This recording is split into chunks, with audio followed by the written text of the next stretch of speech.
I never thought I'd be the person who'd bring down an entire marketing agency. Growing up, I was the rule follower, the peacemaker, the one who colored inside the lines. But there I was, standing in the rain outside Horizon Creative's gleaming downtown office building, my security badge already deactivated, watching through the glass as my former colleagues whispered and stared. That's when my phone exploded with notifications. Clients, dozens of them, demanding to know why they were being handed off to junior account managers they'd never met. The same clients who had specifically hired Horizon because of me.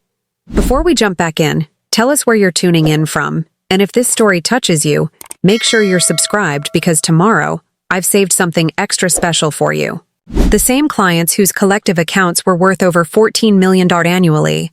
The same clients who, within 72 hours, would follow me out the door, taking their business with them. But I'm getting ahead of myself. Let me start from the beginning. My name is Vanessa Chen, and until 3 weeks ago, I was the executive director of client strategy at Horizon Creative, one of the fastest-growing marketing agencies in the Pacific Northwest. I'd spent 8 years building the agency's reputation from a scrappy local outfit into a nationally recognized creative powerhouse. Our client roster included Fortune 500 companies, bold startups disrupting their industries, and iconic regional brands looking to expand. My team had won 17 industry awards in the last 3 years alone.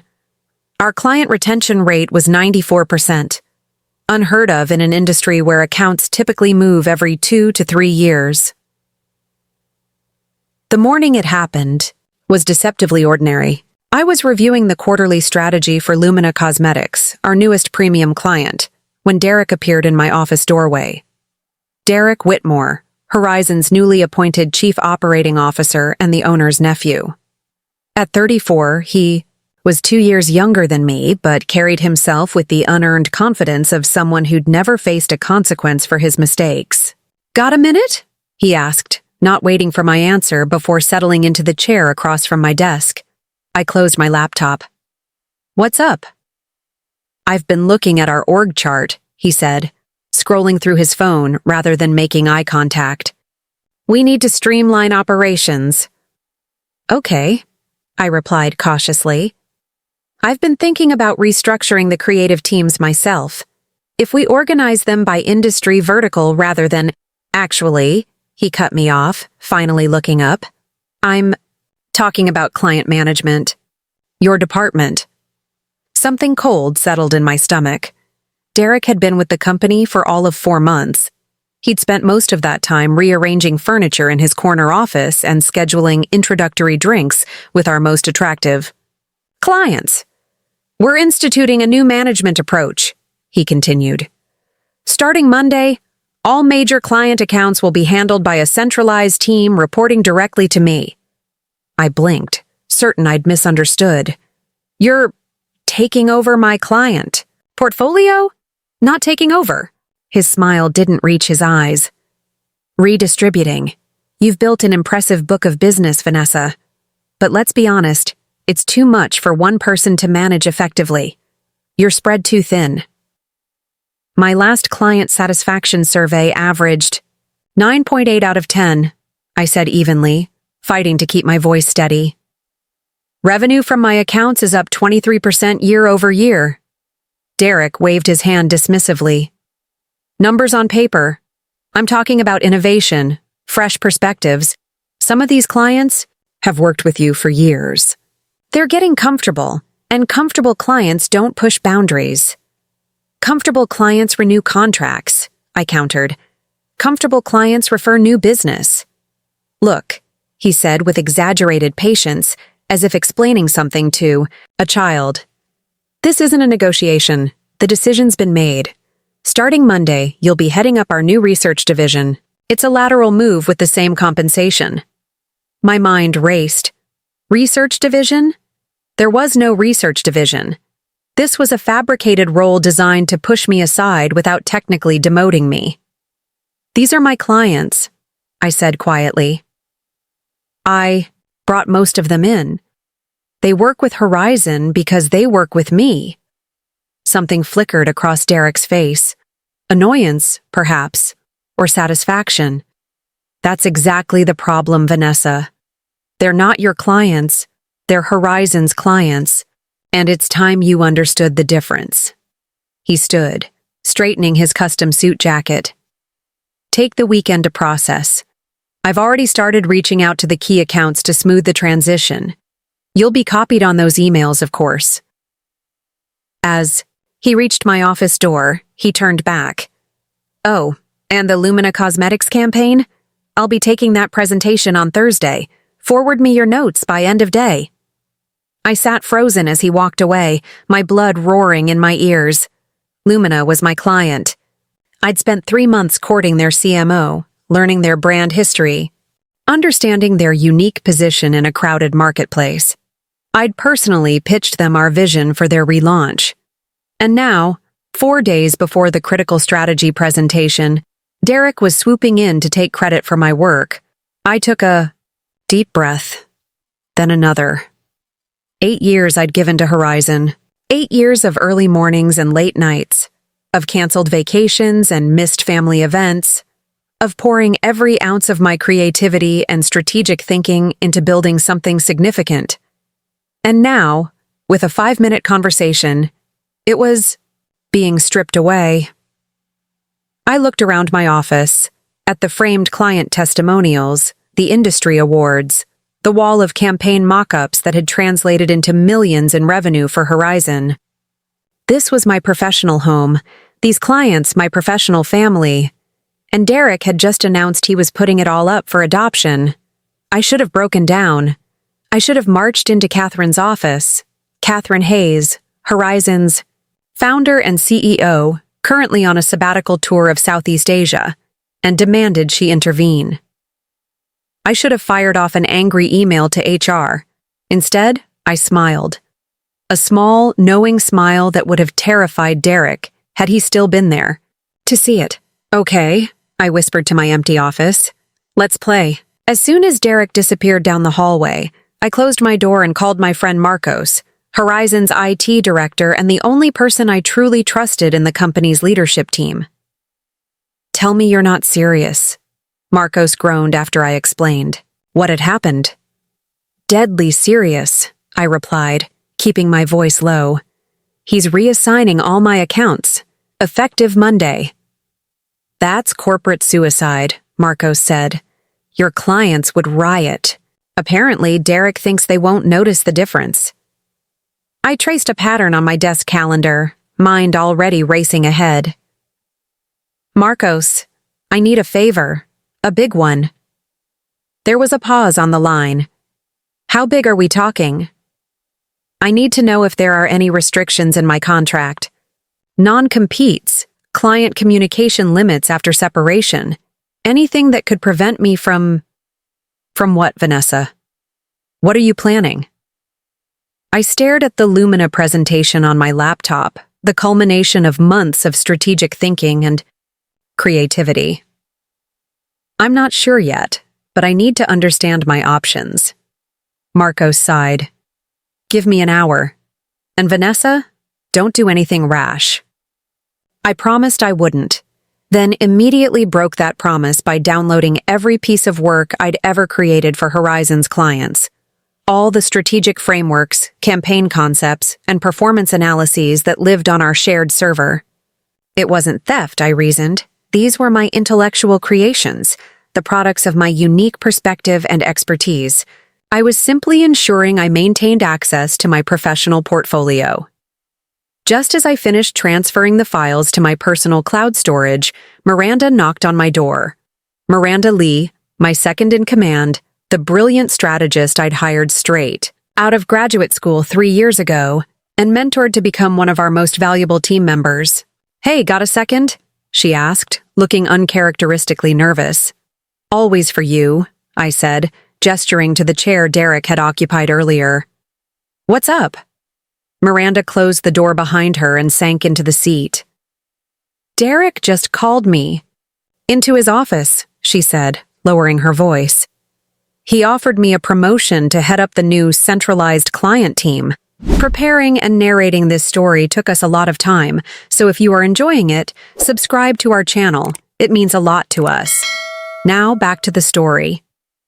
Said I'd be managing all your accounts starting Monday. I kept my face carefully neutral. And what did you say? I told him I needed to think about it. Miranda leaned forward, her dark eyes intense. Vanessa, what the hell is going on? These are your clients. You built these relationships. Apparently, that's the problem, I said, unable to keep the bitterness from my voice. I'm too close to them. We need fresh perspectives. That's bullshit, Miranda said flatly. The clients love you. Half of them signed with Horizon specifically to work with you. And the other half stayed because of the work we do together, I added, studying her face. Miranda was loyal, but she was also ambitious. I couldn't blame her if she took the promotion. It was a significant step up with a substantial pay increase, I was sure. What are you going to do? She asked. I shrugged, still not ready to voice, the plan forming in my mind. Apparently I'm headed to our exciting new research division. Miranda snorted. There is no research division. It's a made-up department. I know. We sat in silence for a moment. Then Miranda straightened her shoulders. I'm not taking the job, she said firmly. Not like this. It's wrong, and frankly, it's stupid. The clients will hate it, the team will be confused, and the work will suffer. Relief washed over me. I hadn't realized how much I'd been holding my breath, waiting for her response. Derrick won't be happy, I warned. He strikes me as the type who takes rejection personally. Derrick can deal with his feelings on his own time, Miranda replied. I'm more concerned about what happens to our clients. Lumina will walk if some stranger shows up to present on Thursday. That's exactly what I'm afraid of, I admitted. Not just Lumina, all of them. We've built these relationships on trust and consistent delivery. If that's suddenly yanked away, then we need a plan, Miranda said decisively. Whether you stay or go, we need to protect the clients. I studied her thoughtfully. Miranda wasn't just my colleague. She'd become my friend, my confidant, someone I trusted implicitly. If I was going to do what I was considering, I'd need allies. Let me make another call, I said. Then we'll talk strategy. After Miranda left, I called Marcos back. What did you find? You're not going to believe this, he said, a note of surprise in his voice. Your contract has a major oversight. When you were promoted to executive director 2 years ago, they never updated your non-compete clause. What does that mean exactly? It means your non-compete only applies to your previous role as senior strategy director. Technically, there's nothing prohibiting you from competing with Horizon in your current capacity. It's a massive legal loophole. I sat back, stunned. Catherine had always handled contracts personally, but she'd been distracted during my last promotion, already planning her sabbatical. It was the kind of detail she'd normally never miss. There's more, Marcos continued. The client contracts you negotiated last year? They all have a key person clause. Now it was my turn to be surprised. They do? Yep. Catherine added it after we lost the Robertson account when their main contact left Horizon. The clause states that if the primary agency representative, that's you, leaves the relationship, the client has the option to terminate with only 30 days' notice instead of the standard 90. My mind raced with the implications. Not only could I legally compete with Horizon immediately if I left, but the clients could follow me with minimal penalty. Marcos, I said slowly, has Derrick seen these contracts? I doubt it. They're in our secure contract management system, and he's barely figured out how to use the coffee machine. He'd need Catherine's authorization or mine to access them, and he hasn't asked. I closed my eyes, processing this information. Thank you, Marcos. I owe you. Just be careful, Vanessa. Derrick may be an entitled idiot, but he's still Catherine's nephew. Family loyalty runs deep. After hanging up, I sat motionless, staring out my office window at the Seattle skyline. Rain streaked down the glass, distorting the view of Elliott Bay beyond. 8 years of my professional life were tied to this place, to the company I'd helped build. Walking away would mean starting over, taking an enormous risk with no guarantee of success. But staying meant watching everything I'd built being dismantled by someone who saw clients as trophies rather than partners. It meant being sidelined, in a fake department while my hard-earned relationships withered under negligent management. My phone buzzed with a calendar alert. Lumina Deck Review, Final Edits. The presentation Derrick had just informed me he'd be delivering instead of me. That's when I made my decision. I texted Miranda, my office, 5 p.m. Bring your laptop and clear your evening. Then I started drafting a resignation letter, my fingers flying across the keyboard as a plan took shape in my mind. If Derrick wanted my clients, he'd have to earn them. And I was about to make that very, very difficult. By 4:45, I'd mapped out the skeleton of my plan. It was audacious, potentially career-ending if it failed, but exhilarating in its clarity. I wasn't just going to leave Horizon, I was going to give their clients a compelling reason to leave with me. Miranda arrived precisely at 5, laptop under her arm and determination on her face. "So," she said, settling into the chair across from me. "What's the plan?" I smiled, feeling more certain of my path forward than I had in months. "How do you feel about starting a new agency?" Miranda's eyes widened at my proposition. "Start an agency? Just like that?" "Not just like that," I clarified, sliding my laptop around so she could see the spreadsheet I'd been working on. "I've been thinking about this possibility for months, to be honest. Not actively planning it, but—" I gestured vaguely at the ceiling, where Derrick's office sat one floor above. Let's just say Catherine's choice of sabbatical replacement had me running contingency scenarios. Miranda studied the document, a detailed analysis of our top 15 clients, their contract values, renewal dates, and key decision makers. "This is thorough," she murmured, scrolling through the data. "But Vanessa, starting an agency requires capital, infrastructure, staff, all of which are solvable problems," I interrupted, pulling up another document. "This is a draft business plan I've been quietly developing on weekends. I have savings, a perfect credit score, and connections at 3 different banks that would be thrilled to finance a new venture with guaranteed clients already lined up." "Guaranteed? You sound awfully confident the clients will follow you." I leaned back in my chair, thinking about the relationships I'd cultivated over the years. Sandra at Westlake Technologies calls me before she calls her own marketing team when she needs strategic advice. The CFO at True North Capital invited my family to his daughter's wedding last year. The founder of Azimuth literally told me last month that, "Where you go, we go," when there were rumors Catherine might sell the agency. "Okay, point taken," Miranda conceded.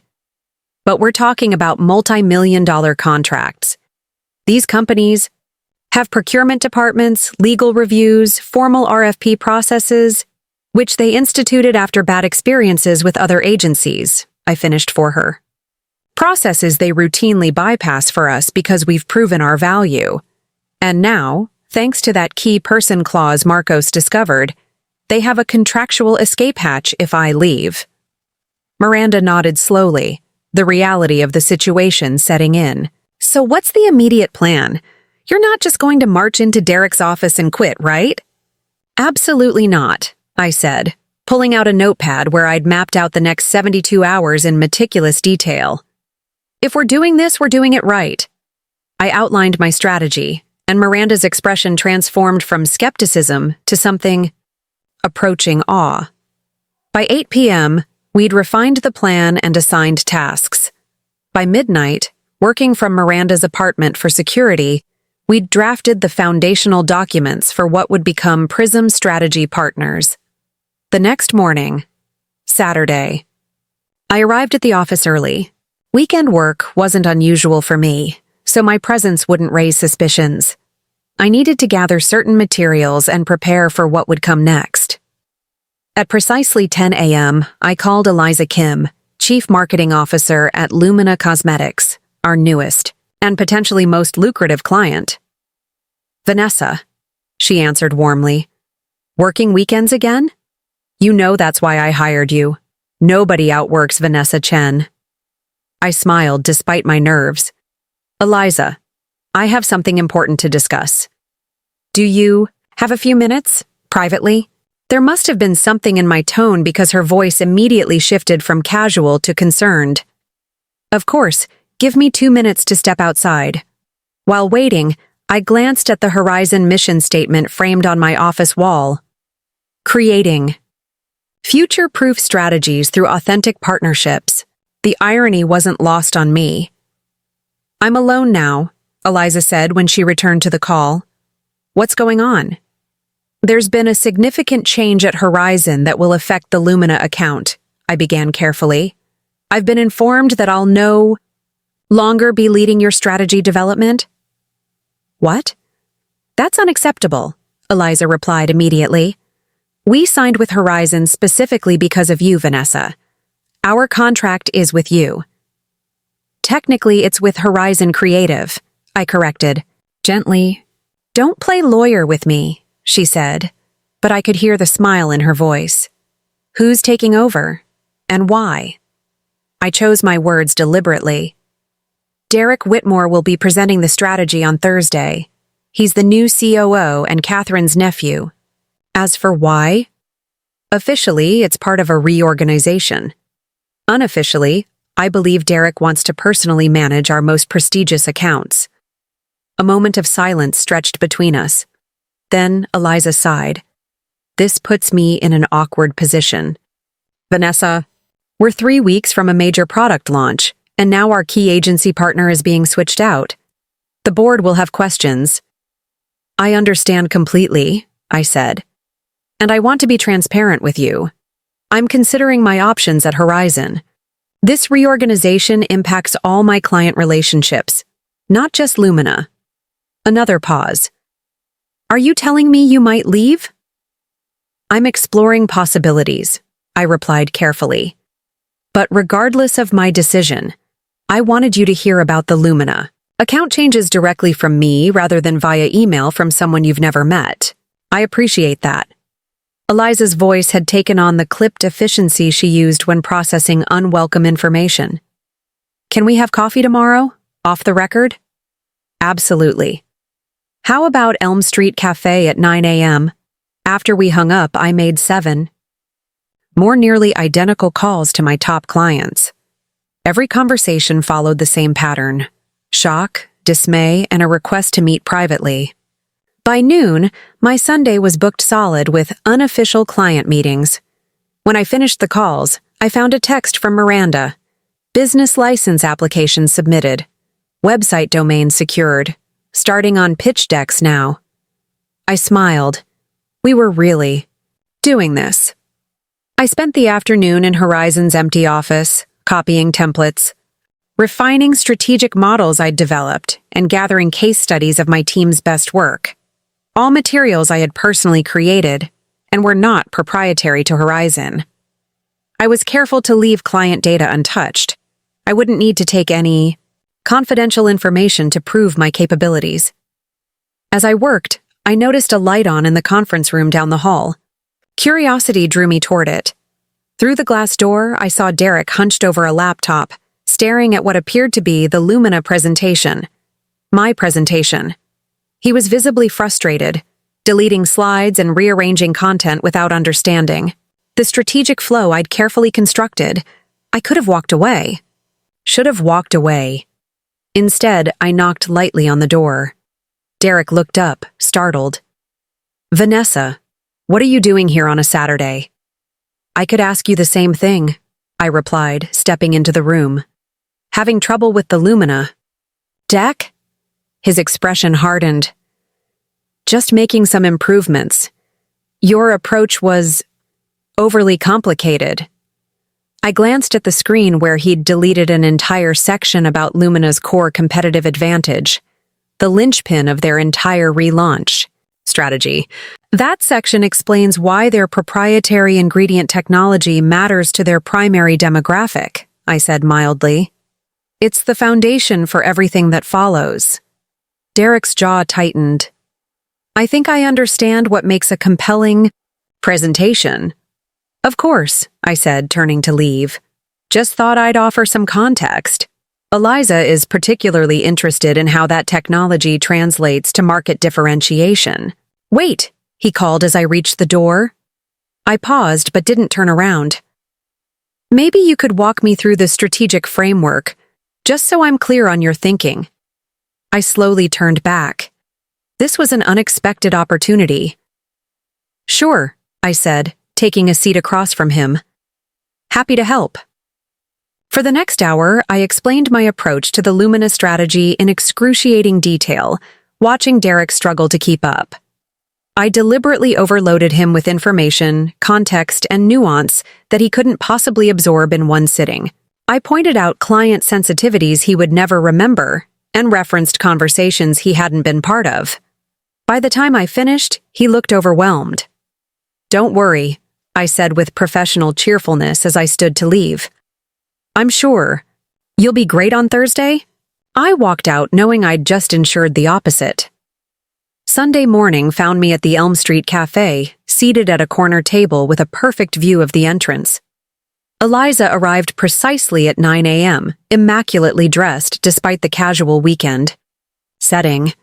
I ordered your usual, I said, gesturing to the oat milk latte waiting for her. Always prepared, she replied with a tight smile. That's why this sudden change makes absolutely no sense. I nodded sympathetically but stayed silent, letting her continue. I spoke with our legal team yesterday, she said, lowering her voice. They pointed out the key person clause in our contract. If you're removed from the Lumina account, we have grounds to terminate within 30 days. That wasn't my intention in adding that clause, I said truthfully.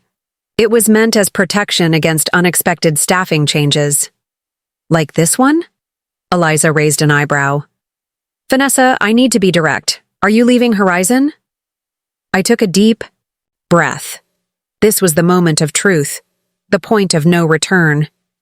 Yes, I'm launching my own strategic marketing consultancy. Eliza didn't seem surprised. Timeline? My resignation will be submitted tomorrow morning. She nodded, processing this information. And if Lumina wanted to continue working with you, I would be honored to continue our partnership, I said carefully. But I understand if you need to maintain your relationship with Horizon during this transition. Eliza laughed, a short, sharp sound. After everything we've invested in developing this strategy with you? Not a chance. I'm not starting over with someone who doesn't understand our brand DNA, especially not 3 weeks before launch. She pulled out her phone and made a quick note. Send me details of your new venture as soon as you're established. I'll have legal prepare the transition. Paperwork. Just like that, I had secured my first client for a company that didn't technically exist yet. The rest of Sunday unfolded similarly. 5 more client meetings, 5 more versions of the same conversation. By evening, I had verbal commitments, representing over $8 million in annual billings, enough to launch Prism Strategy Partners with immediate profitability. That night, Miranda came over to finalize our preparations. We worked at my dining room table, surrounded by laptops, legal pads, and empty takeout containers. Legally, we're set, Miranda confirmed, reviewing our documentation.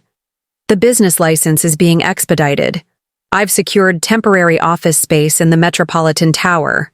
Ironically, just 2 floors below Horizon's satellite office. The website will be live tomorrow, and I've drafted announcements for LinkedIn and industry publications. What about the team? I asked, thinking of the talented strategists and designers who'd helped build Horizon's reputation. I've had 7 confidential conversations, Miranda replied. All positive. They're waiting for your signal. I stared at the resignation letter on my screen, the culmination of 8 years' work and 48 hours of intense planning. This still feels surreal, I admitted. 8 years of my life, and tomorrow I walk away. Miranda reached across the table and squeezed my hand. You're not walking away from what you built. You're taking it with you, the relationships, the expertise, the trust you've earned. That's what Derrick doesn't understand. He thinks clients buy agencies. They don't. They buy people they trust. I nodded, drawing strength from her certainty. Okay, let's finalize the announcement email to clients. Tomorrow morning will be interesting. That's one word for it, Miranda said with a wry smile. I think seismic might be more accurate. Monday morning arrived with an unusual clarity.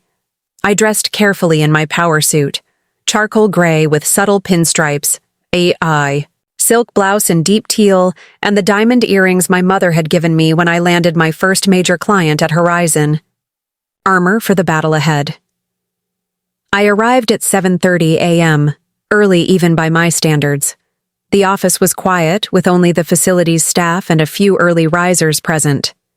I nodded greetings as I walked to my office, projecting calm despite the adrenaline coursing through my veins. Inside, I placed my resignation letter in an envelope and left it centered on my desk. Then I began methodically removing personal items, photos, awards, the small jade plant I'd kept alive for 5 years, placing them in a canvas tote I'd brought specifically for this purpose. At 8:15, Marcos appeared in my doorway. One look at my half-empty shelves told him everything. So you're really doing it, he said, his expression a mix of admiration and concern. I really am, I confirmed. The resignation letter is on my desk. I'll hand it to Derrick personally when he arrives. Marcos glanced over his shoulder before stepping inside and closing the door. You should know, he's presenting to the executive team at 9 a.m., something about streamlining client services for maximum efficiency. He sent the meeting invite yesterday. I smiled. Perfect timing. Thanks for the heads up. What about you? Marcos asked. What's your next move? I reached into my bag and handed him a sleek business card, fresh from the printer. Vanessa Chen, founder and chief strategist, Prism Strategy Partners. His eyes widened. Damn, you don't waste time. I've wasted enough, I replied. 8 years building someone else's dream. It's time to build my own. At precisely 8:45 a.m., I saw Derrick striding through the main office area, laptop under his arm, heading for the executive conference room. I picked up my resignation letter and followed. He was setting up at the head of the table when I entered, several executive team members already seated around the polished mahogany surface. All heads turned toward me. Vanessa, Derrick said, surprise evident in his tone. This is a closed meeting. I'll only need a moment of your time, I replied, walking forward to hand him the envelope. My formal resignation, effective immediately. A murmur rippled through the room. Derrick stared at the envelope, then at me, his expression cycling through shock, anger, and finally, an attempt at dismissive confidence. I see, he said, his voice carefully controlled. Well, that's unfortunate timing, but we'll manage the transition. As I was about to explain to the team, we're restructuring client services to increase efficiency and, before you continue, I interrupted smoothly. You should know that I've already spoken with my clients about the changes you announced on Friday. Derrick's expression faltered. Your clients? Horizon's clients, I corrected with a small smile, echoing his words from Friday. Though it seems they may not remain Horizon's clients for long. They were quite concerned about the sudden change. In account leadership, the chief financial officer leaned forward. What exactly are you saying, Vanessa? I turned to address the room at large. I'm saying that as of this morning, I have received verbal confirmation from 8 major accounts that they will be exercising the key person clause in their contracts following my departure. Those 8 accounts represent approximately $12 million in annual revenue. The room erupted in shocked exclamations. Derrick's face paled as he finally understood the magnitude of his miscalculation. "You can't do this," he sputtered. This is client poaching. It's unethical." "Actually," I replied calmly, "I've been extremely ethical. I simply informed clients of changes to their account management, changes you initiated. Their decisions about how to proceed are entirely their own." I glanced at my watch. "Now, if you'll excuse me, I have a new business to launch. I've left transition notes for all active projects on the shared drive. My team has been fully briefed on outstanding deliverables." As I turned to leave, Derrick found his voice again. "This isn't over, Vanessa. We have contracts, non-competes. You might want to review those more carefully," I suggested, "particularly Section 7 of my employment agreement regarding role-specific non-compete clauses." I paused at the door. "Good luck with the Lumina presentation on Thursday. I hear they're quite particular about their proprietary technology positioning." I walked out with my head high, leaving stunned silence in my wake. As I passed through the main office area, I saw Miranda standing by her desk, resignation letter in hand. She nodded once, decisively. Across the room, 3 more members of my team stood up simultaneously, each holding similar envelopes. The exodus had begun. The Metropolitan Tower's 31st floor had the polished, impersonal gleam of a high-end temporary office space.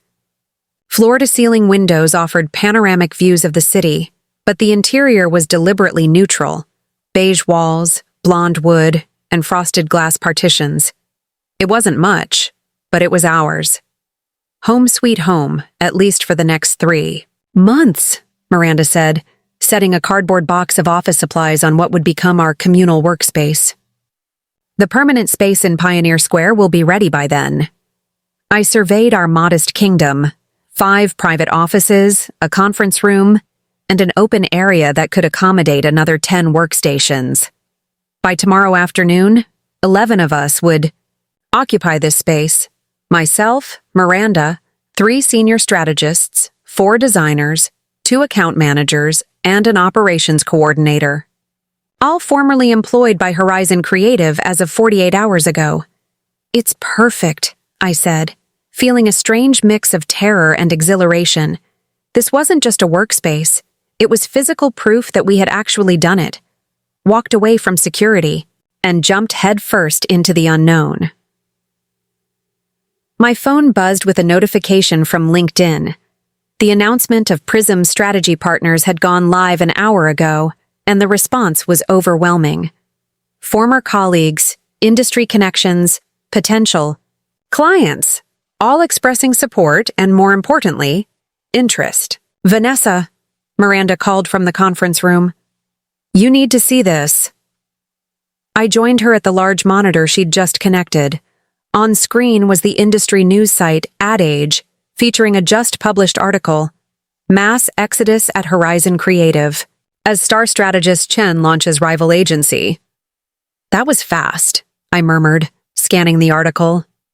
It was remarkably detailed for something published only hours after our announcement, mentioning the departing team members and even hinting at major clients following us. "There's more," Miranda said, pulling up Campaign Magazine's website. Another headline: "Agency Uprising, Horizon Creative Faces. Client Revolt After Executive Shakeup." My stomach tightened. The industry was watching, and the narrative was building faster than I'd anticipated. This was no longer just about my career or my team. This was now a public relations crisis for Horizon and, by extension, a defining moment for Prism. "We need to be careful how we position this," I said thoughtfully. "We can't appear vindictive or unprofessional." "Agreed," Miranda nodded. "High road all the way." My phone rang, an unknown number. I hesitated, then answered. "Vanessa Chen," I said, stepping away from the conference room for privacy. "Ms. Chen, this is Edward Winters from the Wall Street Journal." The reporter's voice was crisply professional. I'm working on a story about your departure from Horizon Creative and wanted to get your comment. My mind raced. The Wall Street Journal? This had escalated beyond industry publications faster than I'd imagined. Mr. Winters, I appreciate your interest, but I'm focused on launching Prism Strategy Partners and serving our clients right now. I don't have any comment on Horizon Creative. I understand, he replied smoothly. But our sources indicate that nearly 40% of Horizon's strategic clients are following you to your new venture. That's an unprecedented client migration in the agency world. Surely you have thoughts on why these brands are making such a dramatic shift. I chose my words carefully. Clients make decisions based on many factors. In my experience, they value consistent strategic leadership, deep understanding of their business challenges, and proven results. That's what we'll continue to provide at Prism. And what about claims from Horizon that you violated non-compete agreements and improperly solicited clients? My blood froze. Excuse me? Has Horizon made those claims publicly? Not publicly, the reporter admitted. But we've spoken with sources close to Horizon's leadership. I took a deep breath. So Derrick was already trying to control the narrative by feeding accusations to the press. I shouldn't have been surprised. Mr. Winters, I've complied fully with all legal and ethical obligations. My employment agreement with Horizon did not include applicable non-compete restrictions for my position, and I did not solicit clients. I simply informed them of changes to their account management, changes initiated by Horizon's leadership. Clients made their own independent decisions about their agency relationships. Would you be willing to share documentation supporting? I'm afraid I have nothing further to add right now, I interrupted firmly. Thank you for reaching out. I ended the call, my mind racing. If Derrick was already making legal threats, through the press, formal action might not be far behind. As if on cue, my email pinged with a message from an unfamiliar law firm. Urgent. Cease and desist. Horizon Creative LLC. Miranda, I called, my voice tight. We need to call Jason. Now. Jason Wong had been my personal attorney for years, handling everything from my condo purchase to my employment agreements. When I'd first contemplated leaving Horizon, he was my first confidential call, even before Miranda. 20 minutes later, Jason's face filled our conference room screen, his home office visible in the background. Despite the late hour, it was nearly 8 p.m., he looked alert and focused. Forward me the cease and desist, he instructed after I explained the situation. Don't respond to it or acknowledge receipt yet. I sent the email while Miranda arranged dinner delivery for our small team, most of whom were still setting up workstations and organizing the basic infrastructure we needed to be operational by morning. Interesting, Jason murmured as he scanned the document. They're claiming breach of fiduciary duty, tortious interference with business relationships, and misappropriation of trade secrets. But the language is remarkably vague on specifics. Because there are no specifics, I said, frustration evident in my voice. I didn't take any proprietary information, I didn't solicit clients, and my non-compete doesn't apply to my current role. They're just trying to scare us. Agreed, Jason nodded. This reads like intimidation, not a legitimate legal threat. They're hoping you'll panic and make mistakes. What should we do? Miranda asked, rejoining us. First, document everything, Jason advised. Every client conversation where they initiated contact after learning about the management changes. Every file you carefully didn't take from Horizon. Every communication that proves you behaved ethically. Already done, I confirmed. I kept detailed notes of every client interaction. Good.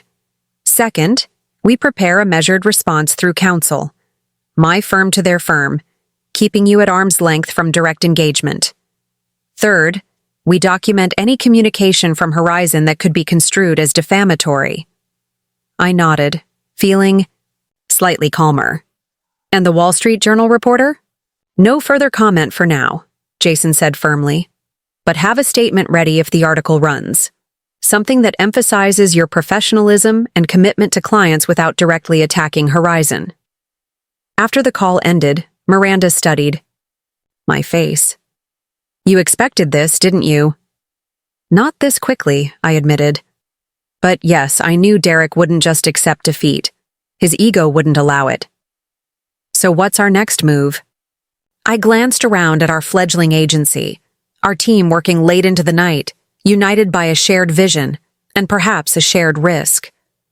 We focus on the work.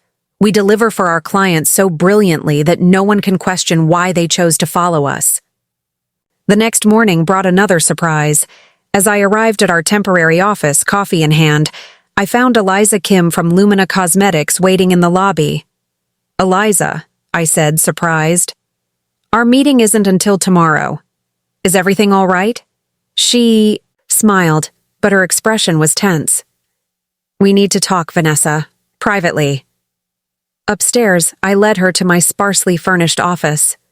The city stretched out behind me through the windows, a backdrop that lent gravity to a space that still smelled of fresh paint and new carpet. Derrick called me yesterday, Eliza said without preamble once we were seated. He offered a 30% reduction in our fees if we stay with Horizon. When I declined, he suggested that working with Prism might expose Lumina to legal complications. My jaw tightened. That's completely unfounded. I know, she replied calmly, which is why I'm still sitting here. But Vanessa, our legal team, is concerned. We can't afford to be dragged into an agency dispute 3 weeks before our biggest product launch in years. The implications were clear. Lumina was reconsidering their commitment to follow us. I understand your concerns, I said carefully, and I would never want to put Lumina in a difficult position. What did your legal team advise? They want assurances that working with Prism won't expose us to liability, and they want to review your non-compete agreements to verify there are no restrictions that could impact our launch. I nodded, relieved that they were seeking solutions rather than simply backing out. I can have our attorney provide those assurances today, and I'm happy to share the relevant sections of my employment agreement with appropriate confidentiality protections. Eliza studied me for a moment, then nodded. Good. Because, frankly, Vanessa, Derrick's presentation yesterday was a disaster. He couldn't answer basic questions about our target demographics, and he completely misrepresented our competitive positioning. I suppressed a smile, remembering how I'd deliberately overwhelmed him with information. I'm sorry to hear that. No, you're not, Eliza said with a knowing look. But that's why we're willing to weather this storm with you. Derrick demonstrated exactly why we hired you in the first place. After she left, I forwarded her request to Jason, then joined the team in our makeshift strategy room. Despite the legal threats looming over us, we had clients to serve. The first major deliverable under the Prism banner was due in 3 days, a comprehensive brand positioning for Azimuth's expansion into European markets. We worked through the day, our energy fueled by a combination of adrenaline, anxiety, and determination to prove ourselves. Around 3 p.m., Miranda appeared in my office doorway, her expression unreadable. You have a visitor, she said. In the conference room. Something in her tone made me pause. Who is it? Catherine Hayes. I froze. Catherine Hayes, Horizon's founder and CEO, the woman who had hired me 8 years ago, the one who should still be on sabbatical in Southeast Asia. She's here? Now? Miranda nodded.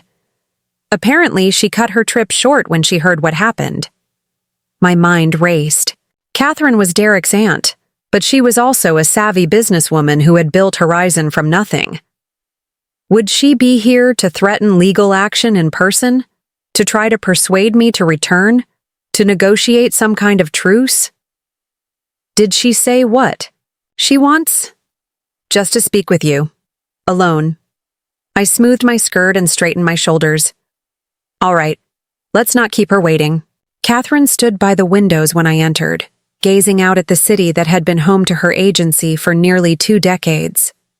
At 58, she remained an imposing figure. Tall, elegant, with a silver pixie cut that framed sharp features. She turned as the door closed behind me. "Vanessa," she said, her voice even. "This isn't how I expected to find things when I returned." "I imagine not," I replied, keeping my tone neutral. "Welcome back, Catherine." She gestured to the chair across from her. "Shall we sit?" We settled at the conference table, two women who had once been allies, now representing competing interests. The silence stretched between us for a moment. 48 hours, Catherine finally said. "That's how long it took you to decimate. What I spent 20 years building," I met her gaze steadily.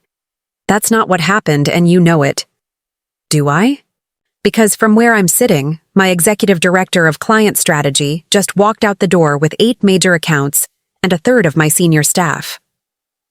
After being removed from all client relationships without warning or cause," I countered. "What did you expect would happen?" Catherine's expression flickered. Surprise, perhaps, or uncertainty. "Explain." So I did.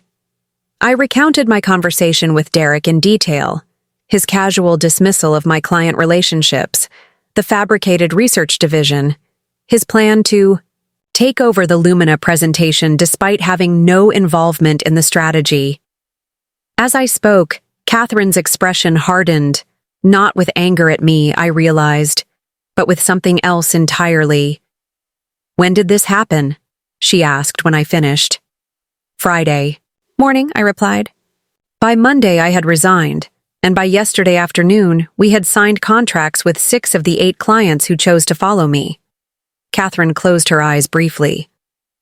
"I specifically told him not to make any structural changes until I returned," she said almost to herself. "No reorganizations, no staffing changes, nothing." "He didn't just reorganize," I said quietly. "He targeted the relationships that formed the foundation of Horizon's most valuable accounts. Relationships I spent years building." She studied me for a long moment. "You know, when I left on sabbatical, I told the board you were being groomed as my eventual successor. This caught me off guard. You never mentioned that to me." "I was going to discuss it with you when I returned," she said. "I even had a drafted equity agreement for you. Minority ownership to start, with a path to becoming managing partner within 5 years. The revelation hit me like a physical blow. Everything I had just risked, everything to build for myself, Catherine had been planning to offer me. "Why Derrick, then?" I asked. "Why put him in charge if you saw me as your successor?" Catherine sighed, suddenly looking tired. "Family obligation. His father, my brother, invested in Horizon when no one else would. When Derrick needed a career reset after his finance job imploded, I owed it to my brother to give him a chance. But he was supposed to be learning from you, not displacing you." I absorbed this in silence, wondering how differently things might have unfolded if Catherine had shared these plans before her sabbatical. "It's too late now," I finally said. "Prism exists. Clients have signed with us. My team has made their choice." "I know," Catherine nodded. "I'm not here to ask you to dismantle what you've built, but I am here to discuss how we move forward without destroying each other in the process." "What are you proposing?" "A truce," she said simply. "Horizon withdraws the cease and desist. We acknowledge the client transitions publicly as amicable separations. No legal action, no defamation, no attempts to poach each other's staff or clients for at least 6 months." I considered this. "And Derrick?" A flicker of something, resignation, perhaps, crossed Catherine's face. "Derrick will no longer be in a position to make organizational decisions at Horizon." The implication was clear. Derrick was being demoted, if not removed entirely. "Why offer this?" I asked. "Why not fight us?" Catherine smiled thinly. "Because I built my company by recognizing when a battle isn't worth the cost of winning. This industry runs on relationships, Vanessa. If Horizon gets a reputation for suing former employees when clients choose to follow them, we'll never attract top talent again. She wasn't wrong. And a public legal battle would damage both agencies, potentially causing even our committed clients to reconsider their decisions. I'll need to review the terms with my attorney, I said. And I want a formal acknowledgement that neither I nor anyone on my team violated their employment agreements. Fair enough, Catherine nodded. My attorney will draft the agreement. But, Vanessa, she added, her tone shifting slightly, I hope you understand what you're taking on. Running an agency isn't just about the client work. It's operations, finance, HR, new business, 1,000 decisions that have nothing to do with creative strategy. I know, I said. That's why I have Miranda and a strong team. We'll figure it out together. Catherine stood, signaling the end of our conversation. Then I wish you luck. Sincerely. She extended her hand. And who knows?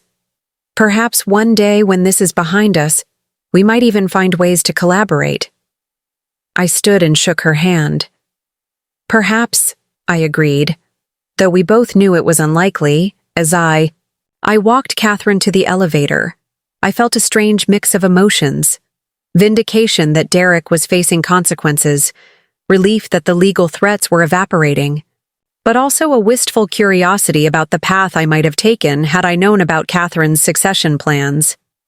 But as I returned to our office space and saw my team, now Prism's team, working together with a renewed sense of purpose and ownership, I knew we had made the right choice.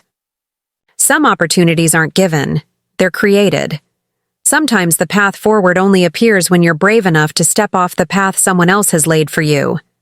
Everything okay? Miranda asked as I rejoined the strategy session. I nodded, a genuine smile spreading across my face. Everything's exactly as it should be. Now, let's get back to work. We have clients counting on us. 3 months passed in a blur of 18-hour days, makeshift solutions, and the constant humming anxiety of entrepreneurship. Our temporary office evolved from a sterile corporate space into something that reflected our emerging identity. Whiteboard walls covered in strategy maps, client mood boards pinned to every available surface, the conference room table perpetually littered with coffee cups and sketches for campaign concepts. The truce with Catherine had held. The cease and desist was withdrawn, replaced by a carefully worded joint statement about organizational changes allowing for new opportunities. Industry publications briefly covered the settlement, then moved on to fresher scandals.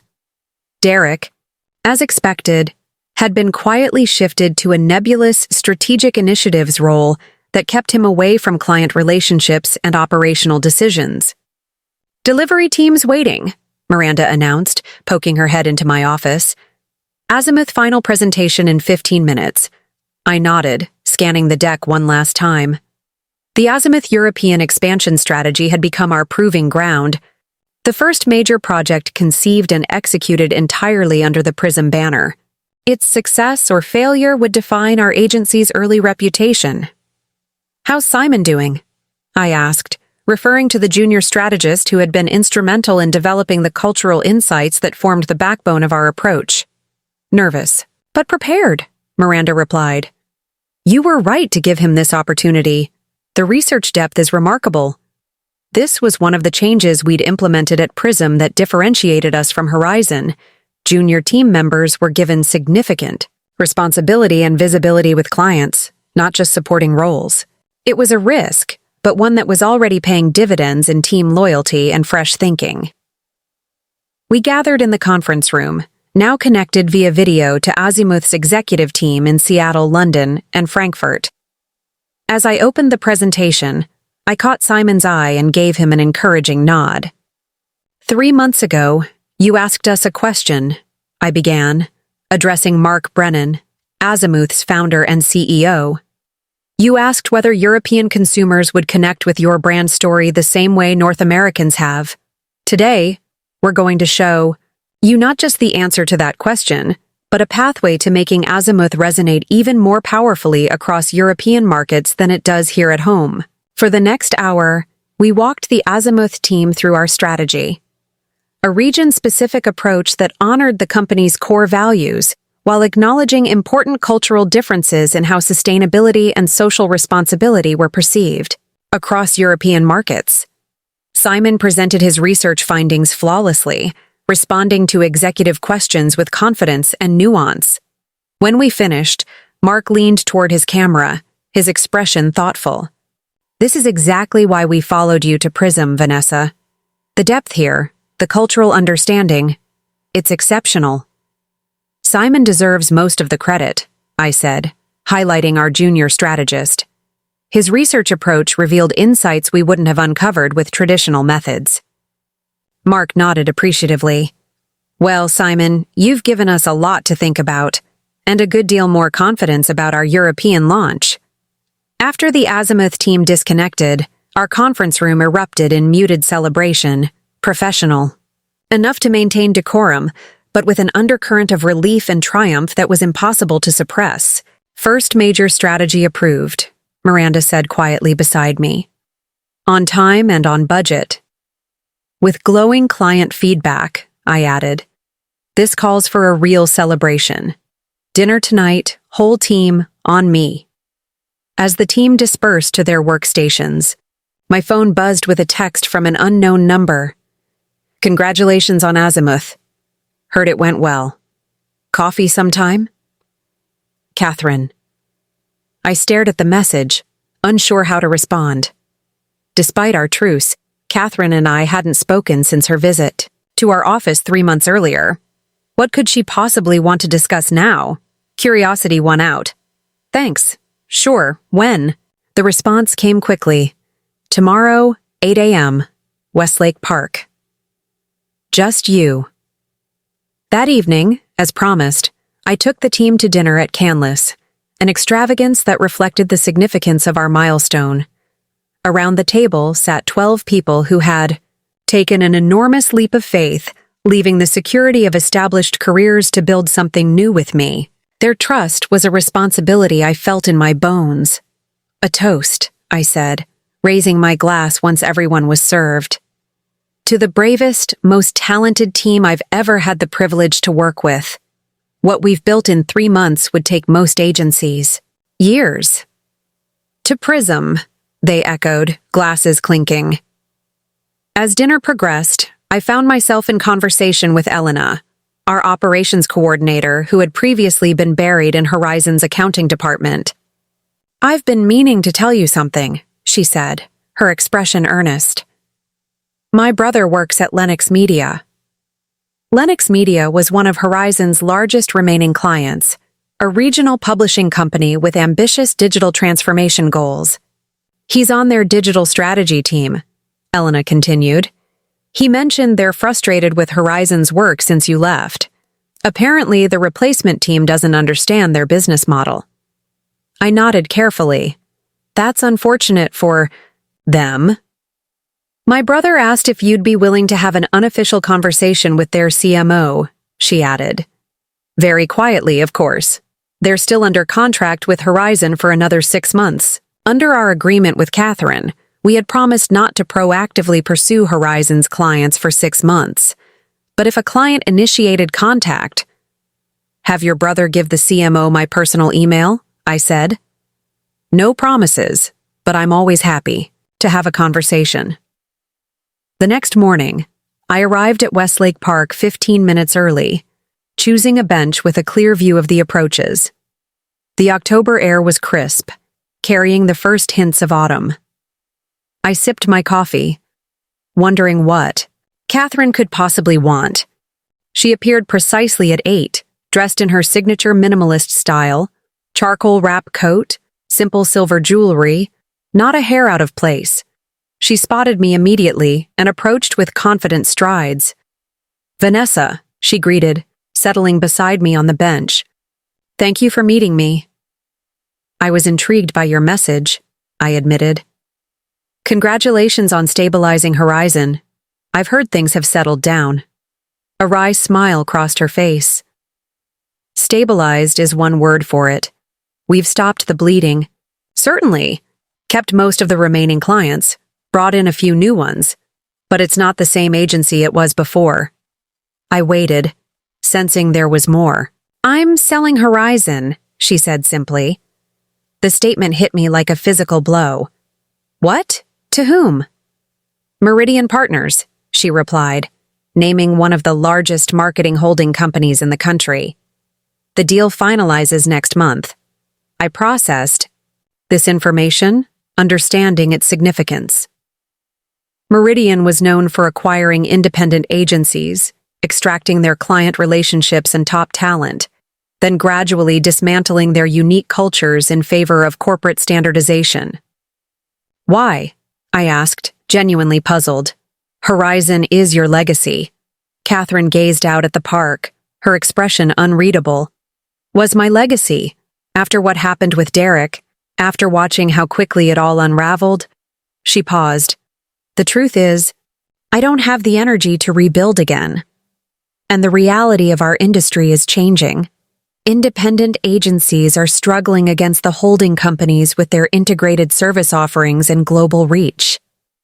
So you're giving up, I said, unable to keep the surprise from my voice. Her eyes snapped to mine. I'm 58, Vanessa. I've been running agencies for 30 years. I'm not giving up. I'm making a choice about how I want to spend the next chapter of my life. She softened slightly. Not everyone wants to keep climbing mountains forever. I nodded, accepting the gentle rebuke. I understand, and I'm sorry if our departure accelerated this decision. It forced a necessary reckoning, she acknowledged. But that's not why I wanted to meet. I have a proposition for you. I'm listening. Meridian doesn't know yet which Horizon clients might defect once the acquisition is announced. Clients who chose to stay with Horizon after your departure might have very different feelings about being absorbed into a holding company, I began, to see where this was going. And you think they might prefer another independent option? I think they deserve to know their options, she corrected. Which is why I'm giving you advance notice of the acquisition announcement. It goes public 3 weeks from today. I studied her carefully. Why tell me this? It violates our agreement about not pursuing each other's clients. The agreement becomes moot when Horizon no longer exists as an independent entity, Catherine pointed out. And frankly, I'd rather see clients I've spent years nurturing go to Prism than be swallowed by Meridian's machine. The implications were staggering. With advance notice, we could quietly prepare for potential client conversations that would inevitably follow Meridian's announcement. We could be ready with transition plans, staffing solutions, strategic continuity approaches. There's one other thing, Catherine added. Teresa Findlay. Teresa was Horizon's chief strategy officer, a brilliant strategist who had been with the agency even longer than I had. She had been traveling when Derrick made his move against me, returning just as the dust was settling on my departure. We'd been close colleagues, but not close enough for me to approach her about joining Prism during the initial exodus. What? About her? I asked. She's not going to Meridian, Catherine said. She doesn't know about the acquisition yet, but I know she won't stay. Her values are too aligned with what Horizon used to be. You think she'd join Prism instead? Catherine smiled. I think she'd be a tremendous asset to your leadership team. And I think she's going to need a soft landing when this all goes public. I absorbed this, recognizing the gift Catherine was offering. Advanced knowledge, yes, but also her blessing to pursue both clients and talent that would otherwise be lost in the corporate consolidation. Why are you really doing this? I asked. Catherine was quiet for a moment. Because 20 years ago, someone did something similar for me when the agency I worked for was acquired. It gave me the chance to start Horizon. She met my eyes. Our industry needs strong independence, Vanessa. Agencies with souls, not just service offerings. I can't keep building that future, but you can. As Catherine stood to leave, she handed me a sealed envelope. My personal email and cell number. When Teresa learns about the acquisition, she'll need someone to talk to. She paused. And Vanessa?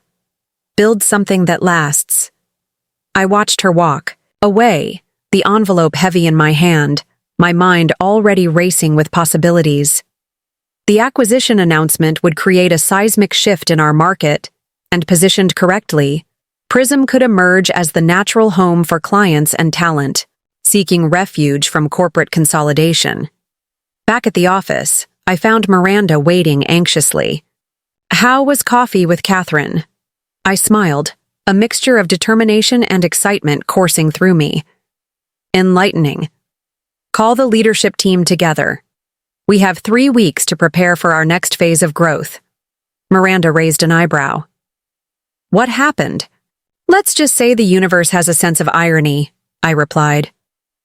3 months ago, Derrick tried to take my clients away.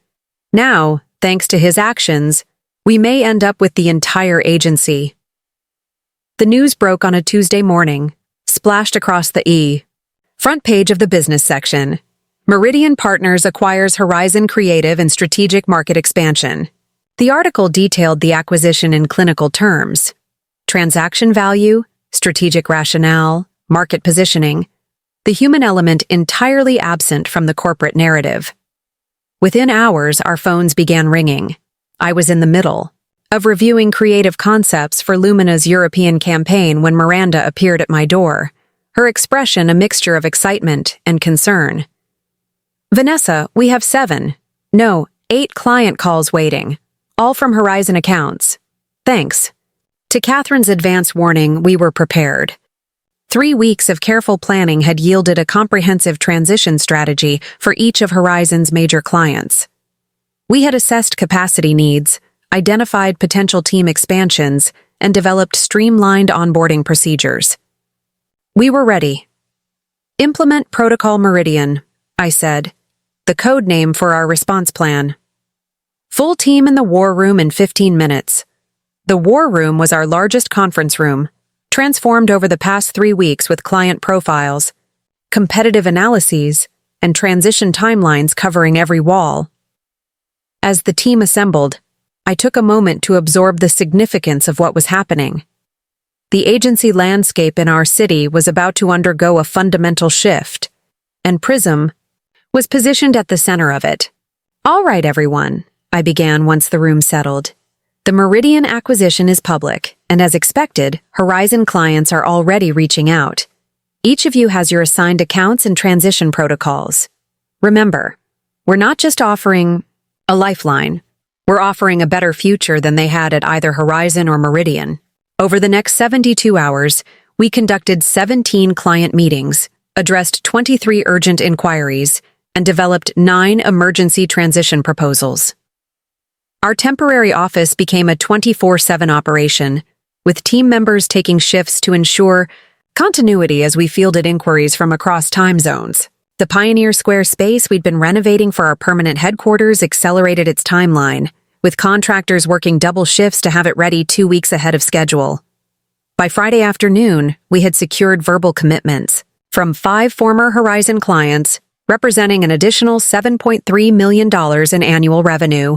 But the most significant opportunity remained unresolved: a pending meeting with Westridge Technologies, Horizon's largest account, worth nearly $10 million annually. "Their CMO insisted you handle the pitch personally," Miranda informed me, looking exhausted but exhilarated by the week's developments. Monday morning, 8 a.m. I nodded, making a mental note to cancel my weekend plans. Westridge would require a completely customized approach, one that acknowledged their unique position in the market and the specific challenges they faced with their upcoming product launch. "Any word from Teresa?" I asked. Miranda shook her head. "Nothing yet, but Marcos heard she cleared out her office at Horizon yesterday." I had reached out to Teresa immediately after my meeting with Catherine, offering her a confidential coffee meeting. She had politely declined, saying she needed time to assess her options. I respected her caution. After 15 years at Horizon, the acquisition would represent a profound professional upheaval. "Let me know if she makes contact," I said. "In the meantime, I need 4 hours of uninterrupted time to work on the Westridge proposal." Throughout the weekend, Our office remained bustling with activity as we prepared for the influx of new business. While I focused on the Westridge presentation, the rest of the team developed transition plans, resource allocations, and preliminary timelines for our newly committed clients. Sunday evening, as I was finalizing the Westridge deck, my phone buzzed with a text from an unknown number. Need to talk. Coffee tomorrow? Teresa. My heart raced slightly. Teresa Findlay was not only Horizon's chief strategy officer, but one of the most respected strategists in our industry. Having her join Prism would be a massive coup, instantly elevating our strategic capabilities and market credibility. I have an 8 a.m. with Westridge, I replied. Available at 10? Perfect. The cafe in Pioneer Square. I hear that's your new neighborhood. Next morning, I arrived at Westridge's headquarters 30 minutes early, using the time to center myself before what might be the most significant pitch of my career. The company occupied the top floors of a gleaming downtown tower, their reception area showcasing the innovative hardware-software integration systems that had made them a global leader. Daniel Park, Westridge's CMO, met me personally in the lobby. In his mid-40s, with the focused intensity common to successful technology executives, he had been with the company through its transformation from regional player to international powerhouse. Vanessa, he greeted me, shaking my hand firmly. Thank you for accommodating us on such short notice. I appreciate the opportunity, I replied as he led me toward their main conference room. I know this is a time of significant transition. He gave a wry smile. That's putting it mildly. The Meridian announcement threw our entire marketing plan into question. We were already concerned about the changes at Horizon after your departure. This acquisition just confirmed our fears about loss of creative independence. The conference room was already filled with Westridge executives, not just the marketing team I had expected, but their CEO, CTO, and several senior vice presidents. This wasn't just a courtesy meeting, it was a decision meeting. I took a deep breath and began my presentation, focusing not on Prism's capabilities in abstract, but on a specific strategic vision for Westridge's upcoming integration platform launch. I had spent the weekend immersing myself in their technical documentation, competitive landscape, and market positioning challenges. The fundamental disconnect in how integration platforms are marketed, I explained, displaying a competitive analysis, is that they emphasize technical features over business outcomes. Westridge has an opportunity to completely reframe the conversation. For the next 40 minutes, I outlined a comprehensive strategy that positioned their technology, not as a tool but as a business transformation catalyst. I showed specific messaging approaches, channel strategies, and measurement frameworks that tied directly to their revenue goals. When I finished, the room was silent for a moment. Then, Martin Chen, Westridge's CEO, leaned forward. This is the first time someone has presented us a strategy that actually understands our business model, he said, his expression thoughtful. Not just our technology, but how we create value for our customers. Daniel nodded in agreement. And that's precisely why we reached out to Prism. Vanessa, when you were at Horizon, we considered you our strategic partner even though you weren't directly on our account. Since you left, that strategic insight has been missing. We've prepared transition documents, I said, distributing folders containing our onboarding timeline, team structure, and initial 90-day plan. We can begin immediately and ensure zero disruption to your launch schedule. Martin and Daniel exchanged glances, then Martin nodded once, decisively. We don't need to deliberate. Westridge is prepared to sign with Prism, effective immediately. Our legal team will work with yours on the contract details, but consider this a verbal commitment. I maintained my professional composure, but inside, I was stunned. Westridge, Horizon's flagship client, had just committed to Prism without even a competitive review process.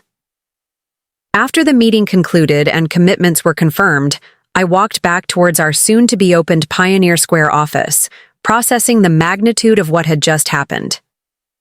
In less than a week, Prism had nearly doubled in size, client roster, and revenue potential. What had started as an act of defiance against an unjust reassignment had evolved into something far greater than I had ever imagined. The cafe where I was meeting Teresa was just around the corner from our new space. A cozy, independent establishment with worn leather chairs and excellent espresso. I spotted Teresa immediately, seated by the window, her signature red glasses perched atop her head. "Congratulations are in order, I hear," she said as I sat down across from her. "Westridge just informed Meridian they're terminating their contract. News traveled fast in our industry. We're excited to work with them," I said diplomatically. Teresa smiled, a knowing look in her eyes. "You can drop the careful phrasing, Vanessa. I'm not with Horizon or Meridian anymore. As of Friday, I'm a free agent." I nodded, adjusting my approach. "In that case, yes, we're thrilled. Westridge is an incredible opportunity for Prism. One of many, from what I hear," Teresa said, stirring her coffee. 5 other Horizon clients in the last 3 days, if my sources are correct. "Your sources have good information," I acknowledged. "It's been an intense week." Teresa studied me for a moment. "You know, when you left Horizon, I was angry with you at first.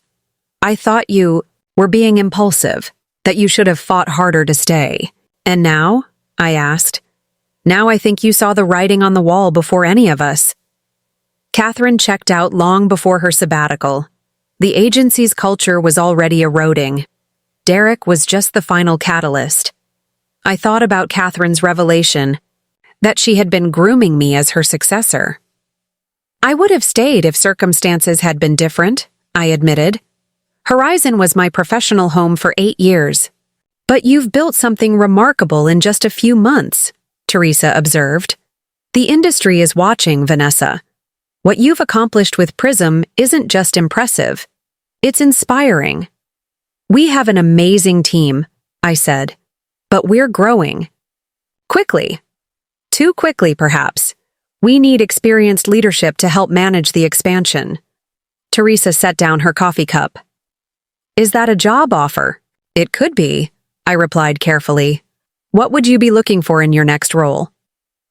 "Partnership," she said without hesitation. "Equity. A seat at the table where real decisions are made. At Horizon, even as CSO, I was always implementing Catherine's vision. I'm ready to help shape the vision." I nodded, having anticipated this response. "I wouldn't expect anything less. We're establishing a partnership track for key leaders. I'd want you to be the first." Teresa's eyes widened slightly. "You're serious?" "Completely," I confirmed. "Prism isn't just reacting to market opportunities, Teresa. We're building an agency model that addresses all the frustrations we experienced at Horizon. Siloed thinking, bureaucratic decision-making, recognition without real authority. We need strong strategic leadership to make that vision reality." For the next hour, we discussed specifics: role definition, compensation structure, transition timing. By the time we finished our second round of coffee, we had the framework of an agreement. Teresa would join Prism as Chief Strategy Officer with a clear path to partnership within 18 months. As we walked together toward Prism's new office space, still under final construction, I felt a sense of completion beginning to form. What had started as a desperate response to an unfair situation had evolved into something purposeful and forward-looking. "Want to see our new home?" I asked, gesturing to the historic brick building ahead.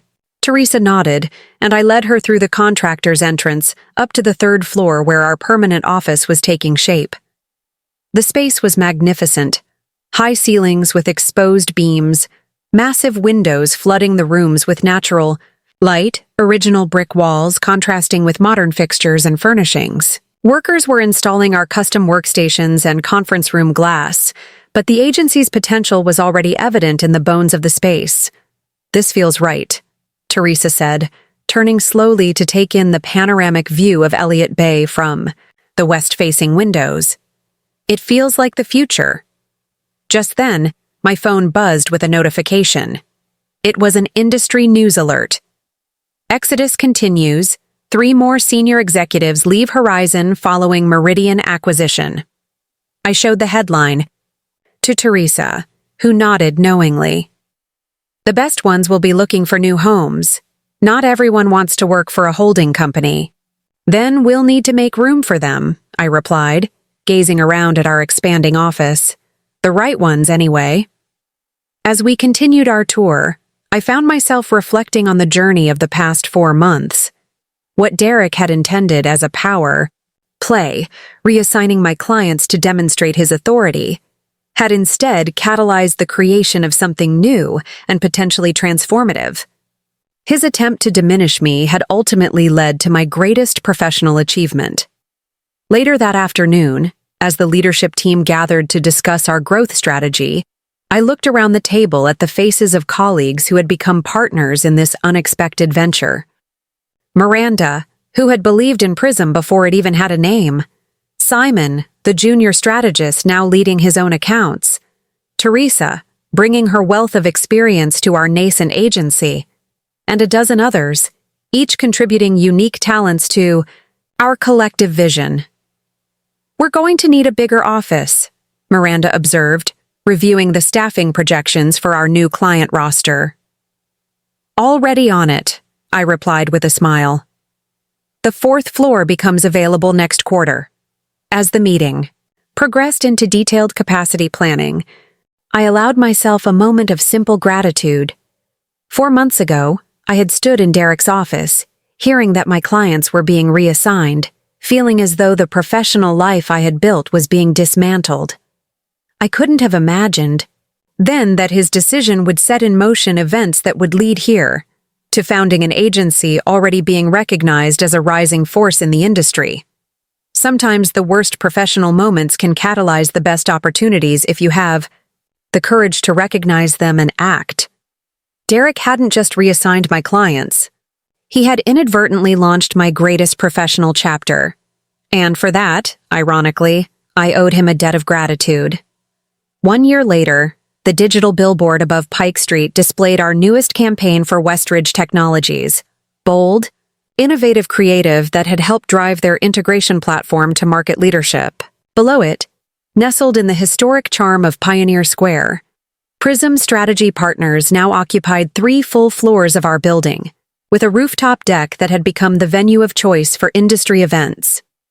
I stood on that deck now, champagne, flute in hand, surveying the gathering of clients, team members, and industry partners celebrating Prism's 1st anniversary. The agency had grown from our initial team of 12 to nearly 50 strategists, creatives, and account specialists. Our client roster had expanded beyond former Horizon accounts to include exciting new brands drawn by our reputation for strategic innovation and authentic partnership. Quite a view, a familiar voice observed beside me. I turned to find Catherine. Hayes, elegant as always in understated black, gazing not at the Seattle skyline but at the thriving agency gathering. Catherine, I greeted her, genuinely pleased to see my former mentor. I'm glad you could make it. After selling Horizon, Catherine had emerged as a respected industry consultant, sharing her decades of wisdom with agencies navigating the increasingly complex marketing landscape. We had maintained a cordial professional relationship, occasionally meeting for coffee to discuss industry trends.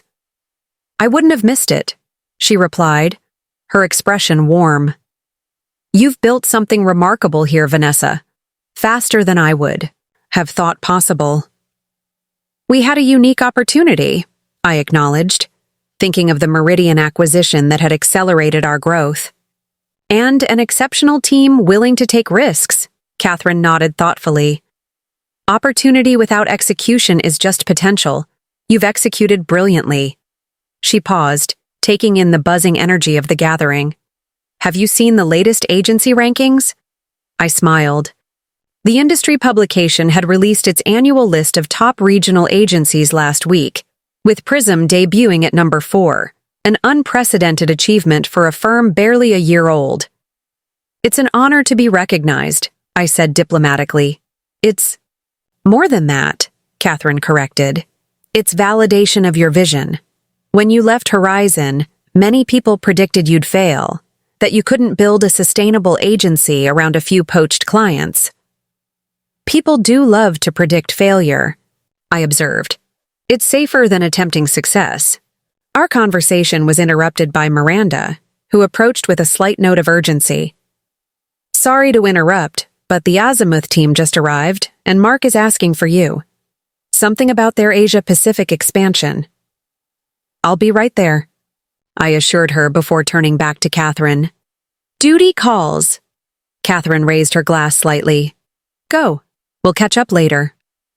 As I made my way through the crowded deck, greeting clients and team members, I spotted a figure near the entrance that made me pause.